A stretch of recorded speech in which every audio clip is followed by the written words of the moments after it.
Cervical cancer સામે મહિલાઓને સુરક્ષા કવચ પૂરું પાડતી એચપીવી રસી હાલ ખૂબ ચર્ચામાં છે. સમગ્ર ગુજરાતમાં વિનામૂલ્યે એચપીવી રસી આપવામાં આવી રહી છે. આ બાબતે કેટલાક લોકોમાં ગેરસમજ પણ ફેલાઈ રહી છે.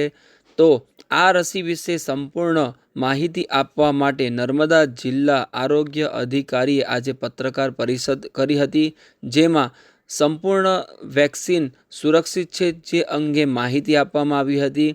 તેઓએ જણાવ્યું હતું કે મહિલાઓમાં થતા ગર્ભાશયના મુખના કેન્સર વિરોધી આ રસી ખૂબ ઉપયોગી છે અને જેમાં મહિલાઓને સર્વાઇકલ કેન્સર સામે રક્ષણ પૂરું પાડે છે.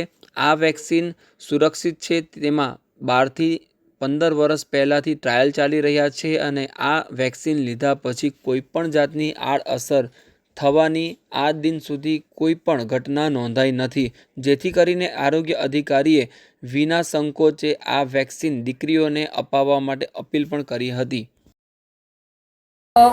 હ્યુમન પેપિલોમા વાયરસ વેક્સિન કે જે સર્વાઇકલ કેન્સરને અટકાવે છે, એને સમગ્ર ગુજરાતમાં અને આપણા જિલ્લાઓમાં પણ વિવિધ પ્રકારની બિનજરૂરી ખોટી અફવાઓ ફેલાઈ રહી છે. અને જેમ કે રસીથી આ નુકસાન થાય, તે નુકસાન થાય, તો એના માટે લોકો સુધી સાચો સંદેશ જાય અને આ જે 3જા નંબરનું મૃત્યુનું કારણ છે સર્વાઇકલ કેન્સર, એની રસીનો લાભ મળ્યો છે.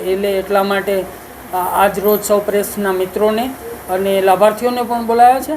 આ રસી એવી છે કે જેની કોઈ પણ પ્રકારની આડઅસર હજુ સુધી જાણવા મળેલ નથી. ઘણા લોકો એવું માને છે કે આનાથી વંધત્વ આવે કે આમ થાય તેમ થાય, તો એવી પણ કોઈ પણ પ્રકારની આડઅસર હજુ આ વેક્સિનની સાબિત થઈ નથી અને નથી પણ.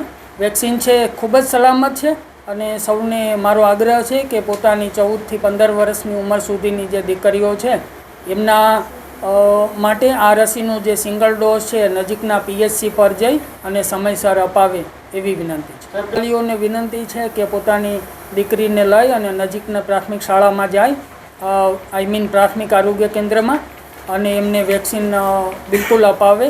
આ ઘણા વર્ષોથી પ્રાઇવેટ સેક્ટરમાં અપાઈ રહેલી રસી છે એ પ્રથમ વખત આપણા રાષ્ટ્રીય રસીકરણ સમયપત્રકમાં વિનામૂલ્યે એડ કરવામાં આવેલી છે, ઉમેરવામાં આવેલી છે.